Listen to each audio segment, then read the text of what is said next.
22장의 말씀은 아하시아 왕의 기록이죠. 이 유다 왕 여호람이 이 아내 아달랴 때문에 망한 것처럼 그 아들 아하시아 역시 그 어머니 아달랴로 인해서 망하는 길을 걷습니다. 3절을 보면 그렇게 기록하죠. 아하시아 역시 아합 가문의 길을 따라가지 않을 수 없었다. 그의 어머니가 그를 꾀어 악을 행하게 하였기 때문이다. 4절도 보시면 그는 아합 가문을 따라 주님 앞에서 악을 행하였다. 그는 아버지가 죽은 다음에 아합 가문 사람들의 의견을 따라 다스리다가 그만 망하고 말았다. 안타깝게도 이 아하시아 왕은 아합 집안과의 그 결혼 관계를 맺고 여호람에 이어서 이 아하시아의 아버지가 이제 여호람이잖아요. 이 여호람에 이어서 이 아들 아하시아 때에도 여전히 그 아합 집안, 이 아합 집안은 뭐예요? 북이스라엘의 가장 악한 왕. 그 악한 왕과 계속해서 교제하고 또 그런 사귐이 결국은 이 남유다의 여호람에 이어서 이 아하시아까지도 망하는 길을 가게 되는 그런 역사가 있었다는 거죠. 그리고 그 결정적인 역할을 누가 했냐면 이 여호람의 아내인 아달랴. 이 아달랴가 누구라 그랬습니까? 북이스라엘의 가장 악한 왕 아합과 그리고 바알을 섬기는 제사장의 딸 이세벨. 이 두 사람 사이에 태어난 딸이 아달랴였거든요. 그래서 이 남유다마저도 이런 참 끔찍한 길을 걸어가게 됩니다. 그런데 오늘 이제 이 아하시아의 기록을 보면 어떻게 말씀하고 있냐면 이 아하시아가 그 할아버지죠. 여호사밧. 이 여호사밧은 오늘 본문에 말하는 것처럼 하나님이 기뻐하시는 길을 걸어간 왕이에요. 근데 그 할아버지 여호사밧처럼 북이스라엘과 연합해서 시리아와 전쟁을 합니다. 그러니까 여호사밧도 사실 하나님이 기뻐하시는 일을 잘했는데 한 가지 잘못한 것이 있었죠. 그게 뭐였냐면 북이스라엘과 사돈 관계를 이제 맺어가면서 시리아를 그 북이스라엘과 함께 치러 길르앗 라못으로 가게 돼요. 그 할아버지 여호사밧이 시리아와 전쟁을 벌였던 것처럼 그때 여호사밧이 거의 죽을 뻔했거든요. 근데 그 손자이죠. 그러니까 그 여호사밧, 그 다음에 여호람, 그 다음에 아하시아. 이 손자가 아하시아인데 지금 이제 우리 본문에 소개되는 왕인데 이 아하시아도 북이스라엘과 손을 잡고 또 시리아를 치러 전쟁에 참여하게 돼요. 그런데 지금 이 예후의 칼에 의해서 이 요람처럼 죽임을 당하게 되는데 사실 거기 보면은 뭐라 그럽니까?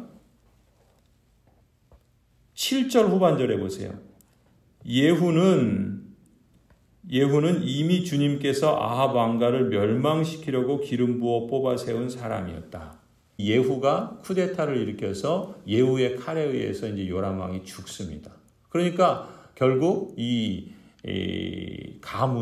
아합 가문이 멸망하게 돼요. 이 아합 가문을 오므리 왕조라 그러는데 이 가문이 멸망하게 돼요.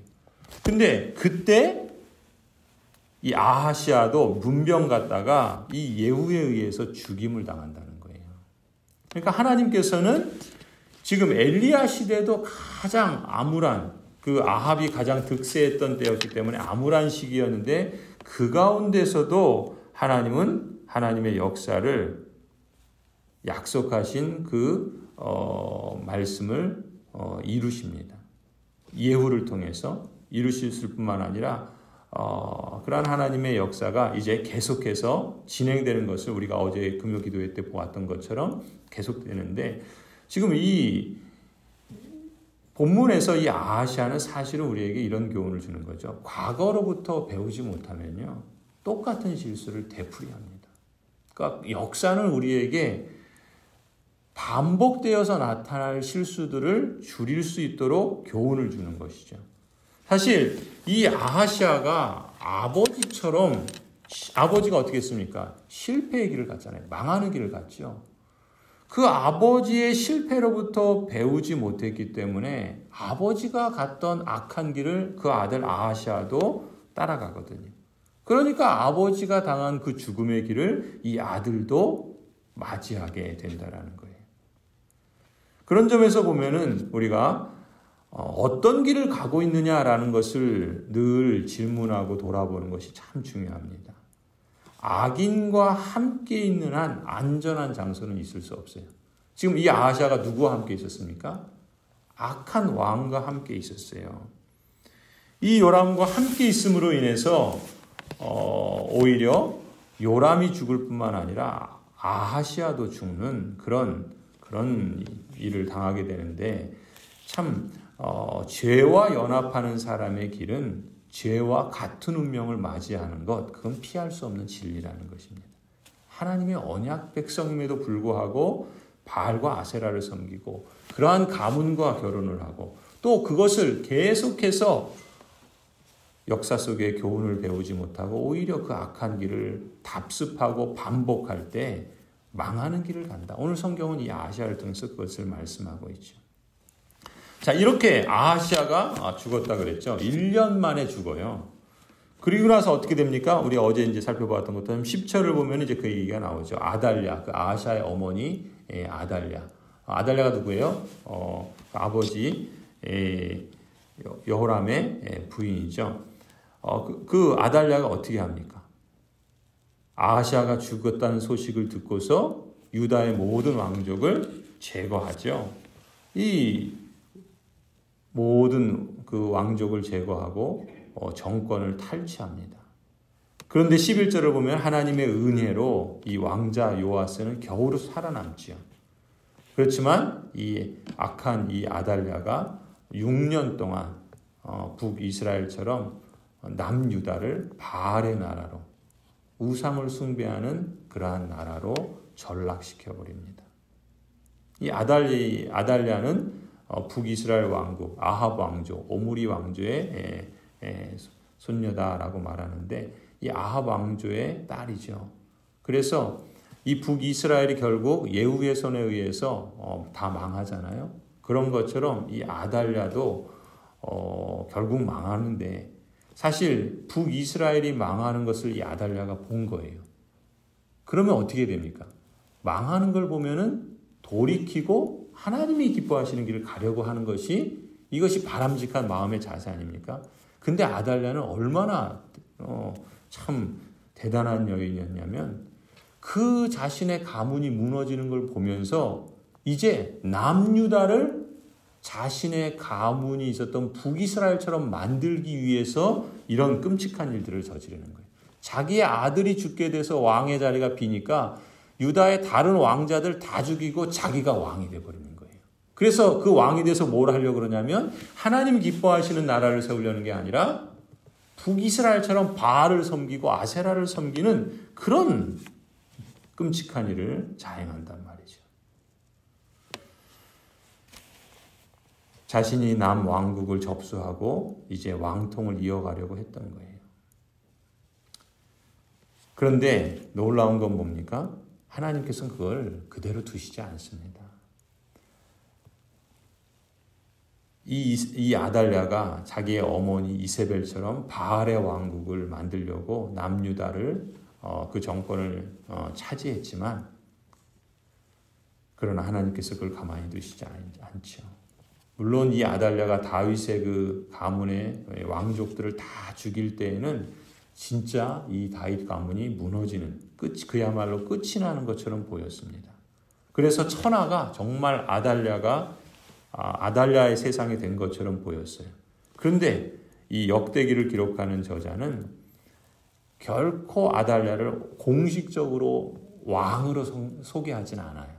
우리가 보면은 다 유다의 왕들에 대해서는 이러이러 몇 살의 왕이 되고 몇 세를 통치하고 또 열왕기의 기록에 따라서 다윗의 묘실에 묻혔다. 이런 기록들을 하는데 아달랴에 대해서는 그렇게 기록하지 않습니다. 심지어 아달랴는 어떻게 돼요? 아달랴는 그 죽음이 참으로 비참한 그런 죽음을 당한다라는 것 그렇게 기록을 합니다. 왜 그래요? 이 역대기를 기록하는 저자는 진정한 왕은 아달랴가 아니라 비록 성전에 숨어 있지만 그가 진정한 왕이다. 이렇게 소개하고 밝혀주고 있기 때문에 그렇습니다. 그것은 곧 하나님께서 약속하신 언약이 유효하다라는 것을 말하는 거예요. 다윗 왕조의 등불은 꺼지지 않는다라는 것을 말씀하는 거예요. 역대하 21장 7절을 보시면 한번 그 앞에인데요. 21장 7절을 보시면 이렇게 기록합니다. 그러나 주님께서는 다윗 왕가를 멸망시키려고 하지 않으셨다. 일찍이 주님께서 그의 종 다윗과 언약을 맺으시고 다윗과 그 자손에게서 왕조의 등불이 영원히 꺼지지 않게 하시겠다고 약속하셨기 때문이다. 지금 아하시아의 할아버지 이 여호사밧 때 하나님께서 하신 말씀이에요. 하나님께서는 여호사밧 때도 그렇고 지금 아하시아가 죽고 아달랴가 지금 왕이 돼서 이 가장 극심한 어두움의 시기임에도 불구하고 그래서 다윗 가문이 다 멸망하는 것 같이 보이는 이 시기에도 불구하고 주님께서는 다윗 왕가를 멸망시키지 않으십니다. 왜냐하면 다윗과 언약하셨고 그 언약의 내용을 따라서 다윗과 그 자손에게 왕조의 등불이 영원히 꺼지지 않게 하시겠다 약속하셨기 때문에 그런 거예요.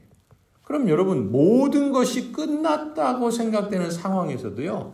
하나님은 상황을 반전시키는 카드를 가지고 계십니다. 어떻게 합니까? 요아스가 성전에서 6년 동안 숨어 지낼 때 그리고 이제 7살이 되었을 때 그를 보호하고 있던 제사장 여호야다가 요아스를 왕으로 다시 세우죠. 그래서 24장을 보면은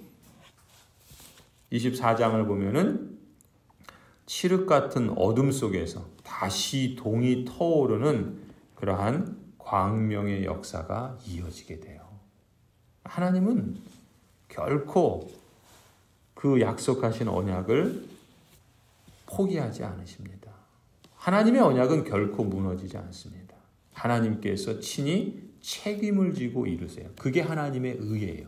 하나님의 의는 관계 속에서 책임을 다하는 거라 그랬죠. 하나님이 의로우시다라는 것은 하나님은 약속하신 그 말씀을 책임지셔서 이루신다는 거예요. 어떤 상황에서도 하나님은 하나님을 신실하게 믿고 따르는 하나님의 언약 백성을 지키십니다. 다윗의 가문을 지키시듯이. 어둠 속에서도 이렇게 작은 빛이지만 그 빛을 통해서 하나님은 다시금 남유다를 새롭게 하시고 하나님의 나라를 이루어 가시는 반전의 역사를 진행해 가세요. 하나님이 하시는 역사를 보면은요, 어둠 속에서 새로운 빛을 발하게 하시는 반전의 역사. 이것이 이렇게 표현하면 좀 그렇지만 하나님의 전매 특허입니다. 하나님은 일을 하실 때, 역사하실 때 이런 방식으로 일하십니다.